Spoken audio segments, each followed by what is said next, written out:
Okay, so let's move on to the defibrillator here. So this is our defibrillator. This is what we're going to use to get our ECG on our critical patients. I think the reason why we use this ECG as opposed to like one on the SurgiVet is because this is on the crash cart that usually has everything we need to do resuscitation. Most SurgiVets do have a surge protector so that if you do defibrillate, it doesn't mess up with the machine, but a long time ago that wasn't the case. And so these are really sturdy in that if you have an ECG on them and you have to defibrillate, it's not going to interfere with the ECG reading because it has a surge protector. Okay, so this is going to be our defibrillator. All right, so if we wanted to defibrillate this patient, sorry, I'm gonna have to get him a little bit better set up for this. Yeah, I kind of want to have him like this. All right. Okay. Because these cords are very short, so they can't be very far away. Okay. So this is a biphasic defibrillator, again, which means that the energy is going to be traveling from one sort of pad to the next.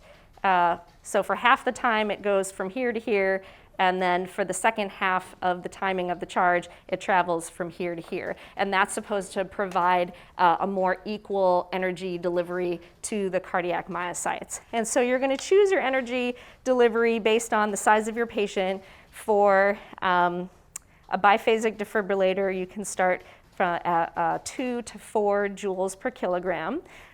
So, you know, for a patient like this who's, let's say, 25 kilograms, you might do 50 joules right there, okay?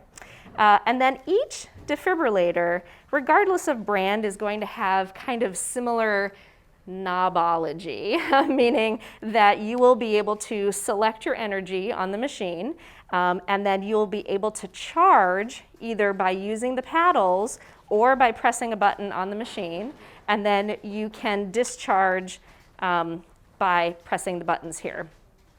And then as a safety feature, the defibrillator won't deliver a charge unless both buttons are pressed. Like, you can't just press one button, you have to do both at the same time. So for this one, I won't do a real one, so I'll just put it low here. So in order to do this, you want to make sure that the patient is in dorsal recumbency. So let's say we've identified VFib on our machine, and I'll say, okay, charging to 50, and as I'm charging to 50, someone needs to get him into dorsal recumbency. So we would get him dorsal. Someone would probably shave on this side and on this side because you're going to go on either side of the chest. You're going to use gel. So usually we'll put gel here and we'll put gel here. And then I'm going to charge on the paddle, which is this little yellow button here. So I'm going to charge, and then I'll say clear, and then everybody better watch out. And then I'll press the buttons. And then what happens in a real situation when you discharge the paddles, you don't want to be touching the patient or the metal table. Depending on how high the joules are set, you'll get a little bit of a jolt. I've seen it happen to people. It's very unpleasant and painful looking. But their legs will kind of fly, you know. I mean, you're delivering an energy to this to this dog. So their legs usually go up, their arms usually go up. And then after you're done, you have to find a way to gently put them back in lateral recumbency and then resume chest compressions. So you're going to charge, position the patient, gel your paddles, say clear, discharge, and then gently put the patient back in lateral recumbency and resume chest compressions, okay? Unlike what you see on TV, when you discharge, you shouldn't look at the ECG right away because you're not going to see a change right away. Your goal is to just continue compressions, and then after about a minute, I usually pause and take a look at the ECG and see what it says, because it can potentially take 30 to 60 seconds for any ECG changes to occur when they're fibrillating. Fibrillation can occur from asystole. If a patient is in asystole and you're doing CPR, you can cause VFib, in which case that's an opportunity to defibrillate, and then sometimes defibrillating can make them go back into asystole, and then you kind of have to start all over again. So sometimes you don't know until you actually start to do the process whether they're going to respond or not. All right. Any questions on this setup here? It will say charged, so you hit the yellow, so set it to where you want. Yeah. And hit the yellow button. You can hit the yellow button here, or you can have someone hit number 2 there. That will give us a beep. That will give you a beep, and it will let you know when it has reached that charge. It happens, very quickly. So this is, it'll tell you right there, it has reached 50, and then I can't just do one. You have to do both. Okay. This machine also has the ability to be used on multiple patients. So what do you think, I'm going to turn this off for a second here. What do you think is the problem with trying to shock this little person right here, little dog person? Okay, so I want to, does it look like there's maybe something wrong with this? It's not realistic. Why not? What seems wrong about it? Are not in contact fully with the animal. Well, they are in contact with the animal. It's just over such a large area. Do you think that is going to effectively deliver the energy to the little tiny heart, which is right here? Not very well, right? And so some defibrillators have adapters that you can put on top of here for pediatric patients. This particular brand of defibrillator, there's a little gray tab right there. You just pinch and pull.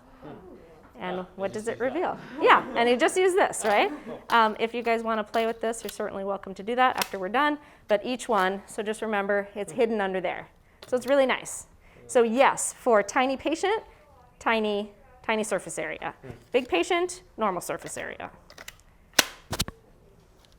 Learning how to get these in and out of here can also be a little bit difficult, so I would spend some time practicing so that you're not, it's a safety feature. They don't want people to be able to just pull it and use it, right? It's, you have to lift and kind of twist away. So it's lift and twist. You won't be able to just pull. It's not going to work. All right. Another really cool thing about this particular machine is that it has the ability to do external pacing. So what do you think external pacing is? When do you think you might use that? Like running an external pacemaker? Is that what that means? Yeah, so it is an external pacemaker. Why would we need one? What circumstance? Third degree AV block, right? Third degree AV block, maybe a patient that is unstable for anesthesia with its third degree AV block and needs to have a stable heart rate and rhythm to have the permanent pacemaker placed. That's the circumstance usually that we use it. I have also used this for a calcium channel blocker toxicity. There was a patient that got into their owner's medications and it caused a severe bradycardia, and we had to do a temporary external pacing on that patient. And so we have the ability to do that. It's fairly straightforward. We have these pads that we use on there. There's 2 pads in each pack, and you put one on each side like you would with a defibrillator. So you put one on this side and one pad on this side. This is meant for people, so there's one that goes on the front and one that goes on the back if it's a child, and then on either side of the chest if it's an adult. But for a dog or a cat, you would just put on either side of the chest. And then there's cables that connect to this pacing cable, which can then be plugged into here. And then you just turn the machine on, and I'll draw your attention to this little knob here that says pacer. So I'll turn this on, And you'll see here that it says pace or stop, demand mode, 70 ppm, which is pulse per minute, 30 MA, which is milliamps. And so what you can do is you can actually change the rate. So you can make it 80, 90, 100 beats per minute, whatever you want. And then your output is going to be your energy level that is delivered from the machine to the patient. And when you have it on the patient, the machine is going to be able to detect, it sort of works like an ECG, where it will be able to detect which beats are coming from the patient. And when you want to pace, you basically just press start, and it will start delivering the energy at 45 milliamps at 80 beats per minute. And then you wait to see if you have what we call capture, which is where it actually causes a heartbeat. And there is a difference between a paced beat and an intrinsic beat, so you'll actually be able to see on your ECG which beats are coming from the patient and which are being delivered by the machine. Demand mode versus fixed mode just means that fixed mode, the machine is always going to give 80 per minute, regardless of what the patient is doing. With the demand mode, if the patient's heart rate drops below 80, the machine is going to deliver beats up to 80 beats per minute. If the patient gets to 80, 90, 100 on his own, then the machine senses that and won't deliver extra energy, if that makes sense. So, the cardiologist or whoever is the primary person on is usually going to be the one to decide if they want to use demand mode or fixed mode.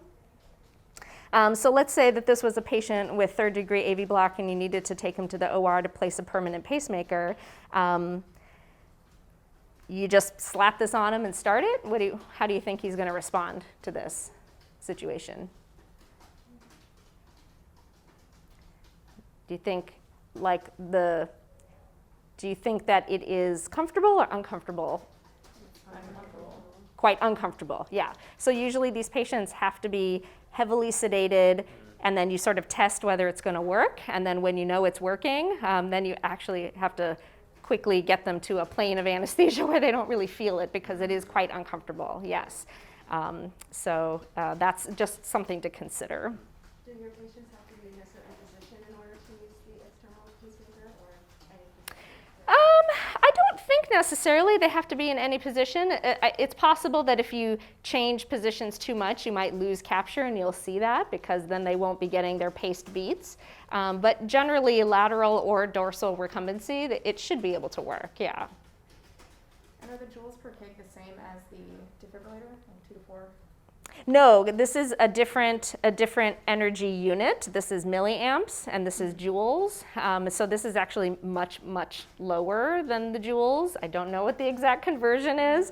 As far as how many MAs, it's not MAs per kg. There's like just a baseline. You start at like 30 or 40, and then you start it very low, and then if you don't get capture, then you just slowly increase it until, and they'll twitch a little, when it's working, and then you'll start to see the paced beats. And when you get to that paced beat, then you kind of stop. You don't really go above what you need to.